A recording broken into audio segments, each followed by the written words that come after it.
Eagles Entertainment. Both the hero and the coward feel the same thing. Both experience fear. The difference is the reaction to that fear. These are scary times we're living in. The future is in question. We're fighting an unknown enemy, and our civilization around us is shutting down. All of us have choices to make. All of us can be a hero. Social distancing does not mean social isolation. Cowards right now are running, sequestering resources and money, and fending only for themselves. Heroes are supporting their communities and uplifting others. Whether you're in a position to give to COVID-19 relief funds, support local businesses, or give to food banks, or just bring joy and unite others, all of us can be a hero. This too shall pass, and if we remain united against this foe and adhere to our government's local regulations, all of us will get through this together. Stay safe, stay involved, and go Eagles. Hello, Eagles everywhere, and welcome to the Eagles Insider Podcast, presented by Lincoln Financial Group. Eagles Insider Dave Spadaro with you, and shout out to everyone. Hope you're all healthy and doing okay, practicing social distancing. We are all in this together during these very difficult times in America and around the world. We've got a podcast for you here talking about the Eagles as they get through the first week of free agency and come through in really flying colors. Headline signings, a big trade with the acquisition of Darius Slade at the cornerback position. It's intercepted! Darius Slade! Sanu and intercepted by Darius Slade! It's Slade's second pick of the game! Initially that was Michael Thomas on the catch, but it's picked off. Darius Slade steals the ball right out of his hands. Agreed to terms, of course, on all of these moves. Javon Hargrave in at defensive tackle. Pocket collapses, and down he goes. Javon Hargrave back inside the 15, near the 12. Wow, that was great. That's the way you collapse the pocket. Agreeing to terms on a new deal with the Eagles. So we'll talk about those two players specifically with our special guest in just a bit. A member of the Philadelphia Eagles Hall of Fame. Tomczak retreats. He looks over the middle, and it's intercepted. Seth Joyner comes up with the turnover, and that is something the Eagles have excelled in this season. We remember him for his punishing style on the football field. He did it all. Seth Joyner joins us in just a bit. 3rd and 10 and a half. Shotgun formation. Sims takes his drop, fires to the far side, batted in the air, intercepted, and down the far sideline goes Seth Joyner into the end zone. 1st and 10, Washington, the ball at their own 38. Don Warren, the tight end, goes in motion. On 1st down, it's play action. Rittman throwing on the run. It's intercepted, and tightrope walking down the far sideline is Seth Joyner to the 10 to the 5. Touchdown, Seth Joyner! Seth Joyner, we got to talk about the 2020 Philadelphia Eagles. What did you think of the first week of free agency? I thought it was crazy, man. I've never seen, free agency is going to have, some movement, but I've never, ever seen the type of movement, the type of players move like in the first week of free agency. It was just crazy to sit back and watch teams agreeing with this player and that player, and the whole landscape of the game is changing in some regards, and it's going to be kind of hard to watch teams this year, to get back on the field and understand and realize, that, this guy ain't playing here no more. He's over here. It's crazy. What do you think it was like for Eagles fans when you and Clyde left? Right? I'm positive that it was that way, but a lot of ways the mad exodus had already, began. Reggie left, Keith Jackson had already left, and I believe Keith Byers had already left. I think you're correct. Yeah. And I gotta believe that Clyde and I leaving must have just been just shock for everybody to have that many guys leave in successive years. But I think the fan bases now across the country, they're pretty okay with this being the new reality. Seth, how difficult is it? We'll talk about what the Eagles have done, but how difficult is it? You're a Philadelphia Eagle, man. Everybody identifies, at least here with you in Philadelphia. How difficult is it to leave a team? Well, I think today is a lot easier for these players, to say goodbye, because their mindset is, it's just business.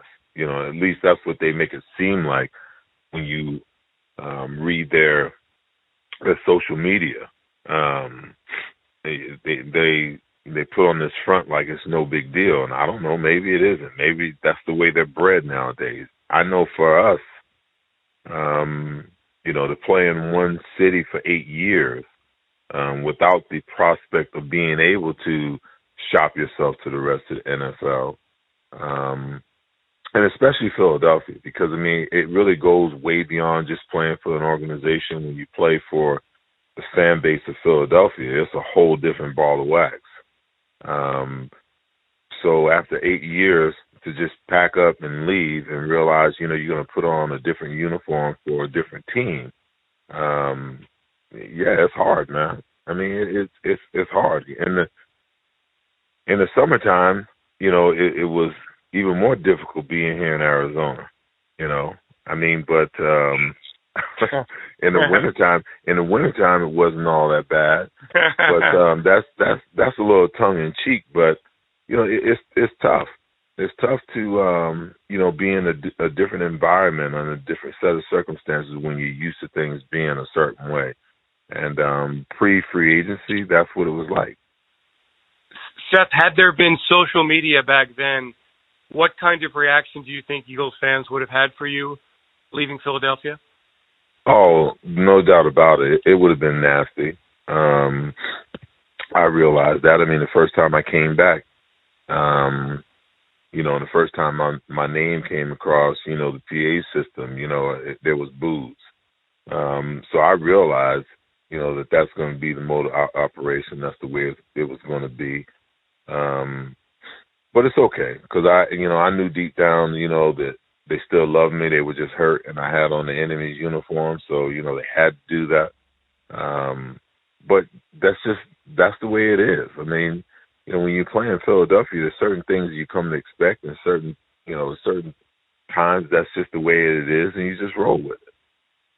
All right, Seth. So the Eagles go into this free agency, and it seems like they reportedly here took a lot of people by surprise, agreeing to terms with the defensive tackle Javon Hargrave. And I wanted to get your opinion on this former Pittsburgh Steeler. Well, he's not your traditional nose tackle that, people like to subscribe to, guys that play in the 30 front, Most of the time when you think of a nose tackle, he's a plugger. He's pretty much a guy that will sit, in a 0, a 1, a 2-eye, and really never get outside the guard. That rarely has any kind of movement. That's just going to eat up 2 blockers, so the linebackers can get there in the run game, and, he'll beat up 2 blockers, and hopefully you can delay blitz and get him to the linebacker, bringing some pressure up the middle. He's not that guy. I was really surprised when I went back and looked at film on him, because he can do he can do it all. The guy can play the run.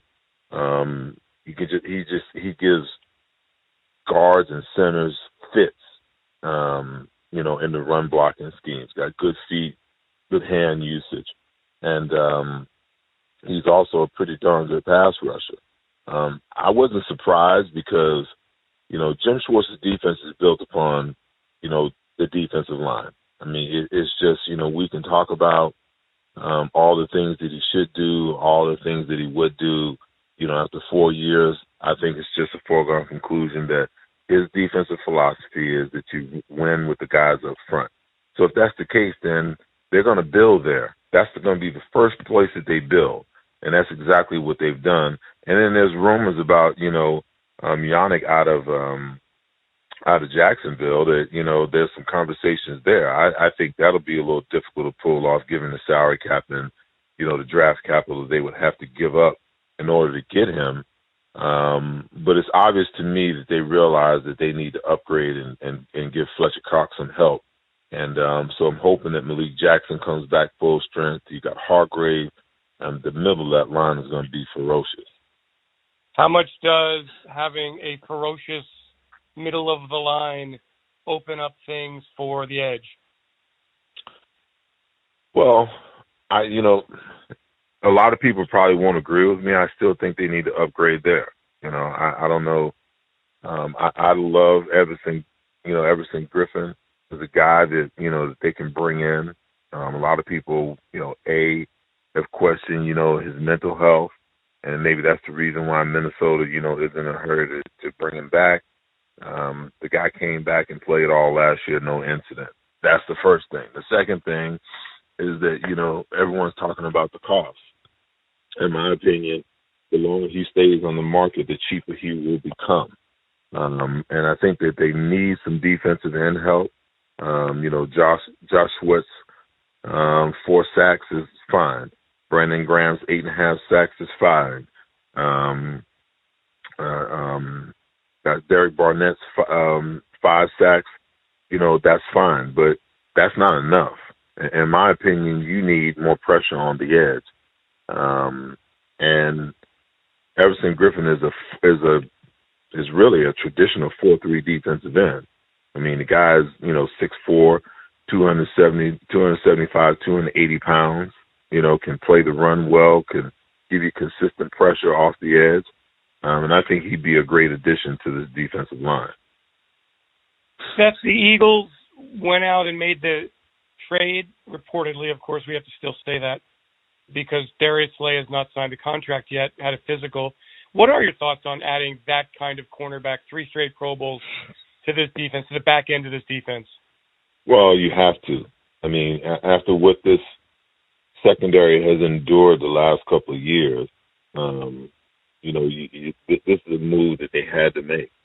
They couldn't go into the draft and hope that you draft a guy and develop him. I just think that this is a move you had to go get a proven guy that could really get it done.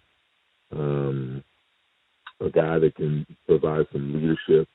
Now that you decide to move on from Malcolm Jenkins, it was just necessary.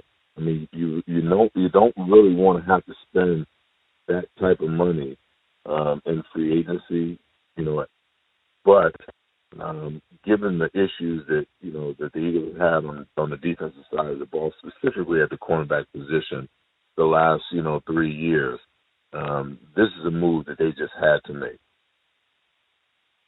Seth, it's interesting. I mean, Eagles fans, we all watched you play linebacker, and we know the kind of linebacker you were and playmaker all over the field. The idea that Jalen Mills could be used in that role and that what Malcolm's role was, I mean, the way that the linebacker position has evolved, what do you see? Just the way the Eagles use their linebackers and the way that whole thing has changed since the 1990s. In a lot of ways, I can kind of understand why teams are doing what they're doing.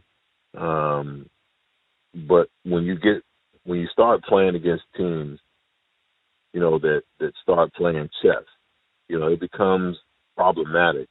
And what I mean by that is, if I'm an offensive coordinator, you're going to come out and you're going to live in nickel and dime. And I've got, a good blocking tight end, but he's also a good, receiving tight end. Depending on what personnel is, I can check with me as an offense coordinator at the line and run or pass the ball anytime I want to. So anytime I see that I've got a light box, if I've got 5 guys in the box because I've got you spread out, or, you're in dime, and you got an extra defensive back in the game who's in the box, I'm going to check. Especially if I got good blocking wide receivers, I can motion that guy in and check and block it up. And so I can do whatever I want to do with you. It's important to be able to have linebackers, in my opinion, that, can really do it all, to have the ability to play the run, but they're not such a liability in the passing game that you have to go to dime, situations. You have to, take guys off the field. Because if you got linebackers that can cover tight ends, that cover backside of the backfield, the game is so much easier because now when you go 6-man box, it's different. If you happen to drop a safety down into the box, to help out on the edge, now you still got 6 guys across the front or 7 guys across the front, you're a six-man box, a 6-man big box, with an extra guy dropping down on the edge. You can control the line of scrimmage that way when you need to blitz. And I know that a lot of this kind of comes from, Jim Johnson's style of defense and how he saw the game. Brian Dawkins was just such a great player that, you could get away with him being Mr. Everything. Because you could drop him in the box. I mean, he was darn near leading the team in every statistical category because when they needed to have a play, hey, let's just drop Brian down in the box and let Brian do it. If you needed somebody covered, that wasn't a X or a Z, you just put Brian down in the box and let him cover. If you needed to bring pressure, you just blitz Brian, let Brian take care of it. And they got away with some of that the last couple of years with Malcolm Jenkins. Now they're going to try it with Jalen Mills. I'll say this. I don't know yet. Let's wait and see how the experiment works. But Jalen Mills has never been the type of tackler that Malcolm Jenkins is. Malcolm Jenkins knew and understood, much like Brian Dawkins, as much about that defense and that defensive philosophy than anybody else on that team.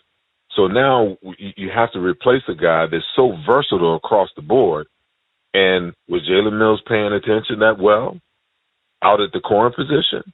I mean, you have to ask those questions because if you don't, you just turn a blind eye to what the situation could possibly be. So what do you give up? You give up leadership. You give up versatility. You give up all of these things, and maybe even you give up coverability. Because we know that Jalen's a 4-5 guy. So now you put him in a situation where when you do put him on the hash, can he come off the hash and cover half the field? When you do rotate the safeties, can he play the middle of the field and bear the look off by the quarterback and still get to a play on the wide side or whatever? So you have to ask all of these questions, but I think it's also fair that we wait and see how this experiment actually works out. And before I say it won't, I'll just wait. We'll see. Time will tell. It'll be interesting, and you hope that you can get a full off season of OTAs because that's going to be you're going to need a lot of reps there, right? You're going to need him to, if that's what they decide to do, he's going to need to get as many reps as he can to understand all of his responsibilities. So I think it's a really interesting proposition. I wonder, Seth, for you, what do you think the Eagles should do moving forward here between now and then the end of the draft? I mean, we're only a month out from the draft. True. I think, I don't know. I can't really get into how his head and get an idea of what he's thinking. I still think that, wide receiver is a priority. Even though the wide receiver position in the draft is extremely deep, I think, there are going to be some good wide receivers well late into the second round, I should say, that are going to be available. Does that mean that, that you can wait that long? The question is, do they have a guy that they're looking at that they really love? And then, when you look at what's left in free agency at wide receiver, is there any speed guy with good hands that runs good routes that's willing to block that is actually still out there, that's still available?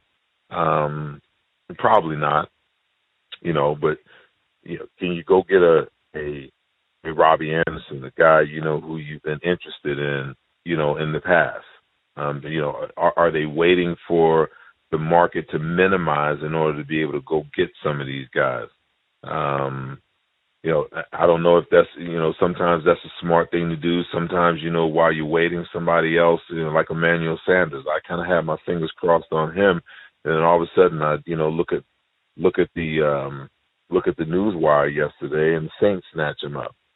So I think that's still a position of concern because I think, they're definitely in position at 21 to be able to get a good wide receiver. And I think they'll get a guy who's ready to play, out the gate. I think, with Big V, going to Detroit and Jason Peters, trying to figure out, whether, he can get $10 to $12 million from another team. There's some concern for depth for the Philadelphia Eagles. I mean, we know that they're going to continue to build the offensive side of the ball, in a lot of ways because, you make Carson Wentz your franchise quarterback. You're darn sure better give him weapons, and you better protect them. You better protect that investment. So I still expect for them to continue to, upgrade on the offensive side of the ball, and I would love to see them, go get a good wide receiver or a couple of good wide receivers. Listen, to me, there's nothing wrong with having a bunch of speed guys. We need speed, but we also need guys who have great hands. I mean, you look at the Kansas City Chiefs; they got speed all over the field, and I would imagine they'll continue to build in that area. You don't have to just have one guy. Even if we get D-Jax back and he's 100% and he can give us, a solid year next year, there's nothing wrong with having another guy on the other side that can just straight strike fear, in the hearts of, defenses and defensive coordinators. Because, when you got to take away more than one guy, that makes it problematic, for any defense and any defensive coordinator. So I would offensive line depth, a good veteran wide receiver that's proven. Don't know if that's out there. Don't know if Howie can, pull some strings and, make a trade for a guy if that's a viable deal.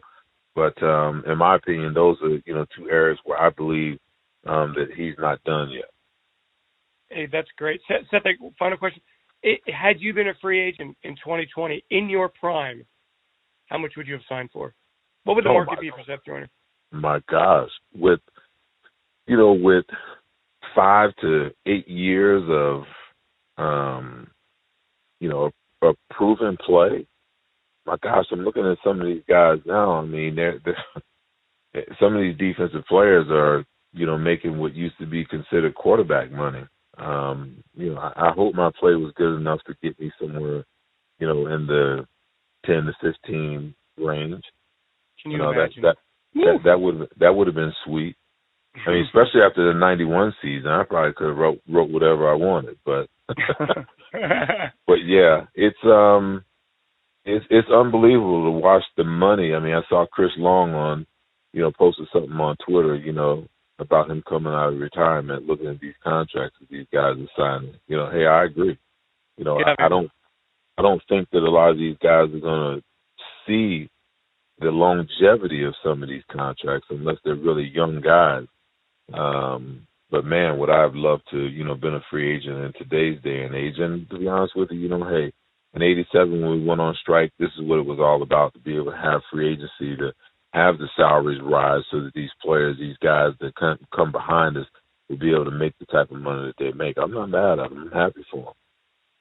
That's good to hear. Some guys are not happy about that. Hey, why not? Yeah. Why not? Yeah. I mean, listen, there was a group of guys pre-1986, that went through some issues and made some sacrifices for me to be able to make the type of money that I made. I mean, you got to remember, year 5, I want to say, or year 6 for me and Clyde, we were the first 2 players in the history of the NFL to make $1 million without having been to the Pro Bowl. Yeah. I remember that. That was a big deal. So now, why would I be upset that these other guys, these young guys, that I sacrificed 5 games for, back in 1987, for these guys, to be able to get free agency, to be able to wipe Plan B off, for these guys to be able to make that kind of money? I mean, there's being angry about it doesn't do you any good. And then not realizing that, hey, that was the reason why. Yeah, we were trying to fix the situation for ourselves as players, but ultimately, if we fixed it for ourselves, just like those before us, we were going to fix it for the future generation. I think those guys just get upset sometimes because the guys today don't seem to know the history, and they don't seem to understand that the table was set by sacrifices that were made long ago. And sometimes, these players, they need to understand that. They need to know the history so that they can understand what's required for them moving forward. That being said, they've already mortgaged, the future by signing, this CBA for virtually 11 years. I just, that's wrong in my opinion. That CBA needs to be a maximum of 5 years because the landscape is always changing. Very professional perspective, very gracious perspective as well. I didn't expect anything otherwise from you. You're always very much on point, Seth. I appreciate it very much. Anytime, my friend. Anytime. Take care. Be safe out there. Will do. You too. From the time Seth joined me on the podcast to now, the Eagles have made 2 moves. Additionally, adding to the defense. Defense really getting a facelift here in this early portion of the offseason. The Eagles agreeing to terms with safety Will Parks, who comes back to Philadelphia. There's the first career interception for Will Parks. The extra point blocked. Will Parks, the rookie out of Arizona, scooped it up. Now throws back in the end zone. Going to be intercepted in the end zone. Will Parks with a huge play, 8 yards deep in the end zone. An all Southeast Pennsylvania selection at Germantown High School, played collegiately at the University of Arizona, was drafted by the Broncos in 2016 in the 6th round. He's 25 years old, started 15 games with the Broncos, 62 games total, 4 interceptions, 13 passes defensed, good special teams player, called by Pro Football Focus after the 2018 season as the Broncos' most improved player. Actually was named the Broncos' most improved player by Pro Football Focus and called the model for the modern dime linebacker. So the Eagles likely to take a look at him in a bunch of different roles. His versatility will certainly come in handy for Jim Schwartz's defense because, Jim likes to move his pieces around, and you could see Parks in a very vital role. The Eagles also agreeing to terms on a new contract, a 1-year deal for both Parks and linebacker Jatavis Brown. Pressure coming. Jatavis Brown on that sack. The football came out. Oh, Jatavis Brown absolutely put a big shot on as he lowered those pads. Who played with the Chargers and after his rookie season seemed like things were going in the right direction for Brown. He was given a grade of 80.8 by Pro Football Focus after that first year. 5th round draft pick 2016. Not that big. 5'11", 221. Fast, versatile. Kind of in the vein of Camus Grugier-Hill, who reportedly left the Eagles in free agency and signed with the Miami Dolphins, or at least agreed to terms with the Miami Dolphins. So those are the 2 newest Eagles, Will Parks and Jatavis Brown. Both agreeing to terms over the weekend, 1-year deals, the defense getting a boost. And again. Long way to go here in the offseason. The draft, April 23rd. We're 1 month away from the 2020 NFL Draft. Many thanks to Seth, and thanks to all of you for joining us here on the Eagles Insider Podcast. If you subscribe, we thank you. If you don't, please do so. Pass the word. Drop a little 5-star rating for us. Just take a moment to do that. That really makes a big difference. I would thank you so much if you did so. And give us suggestions on what you'd like to hear. At this point, we're still not allowed to talk to the new Eagles until they sign their contracts. So keep that in mind. Because you know that I will give you the best access you can find anywhere, right here on the Eagles Insider Podcast, presented by Lincoln Financial Group. Thanks to Peter Kelly for his production. Thanks to Ray Doyle for his promotion and for helping put this podcast together. And thanks to all of you for joining. We'll be back on Wednesday with another edition of the Eagles Insider Podcast, presented by Lincoln Financial Group. Eagles Insider Dave Spadaro saying, thanks everyone. Have yourselves a great Eagles day. Fly, Eagles, fly. And stay healthy. Be smart. Make a difference. Do your part. Have a great night, everyone. And please be safe out there.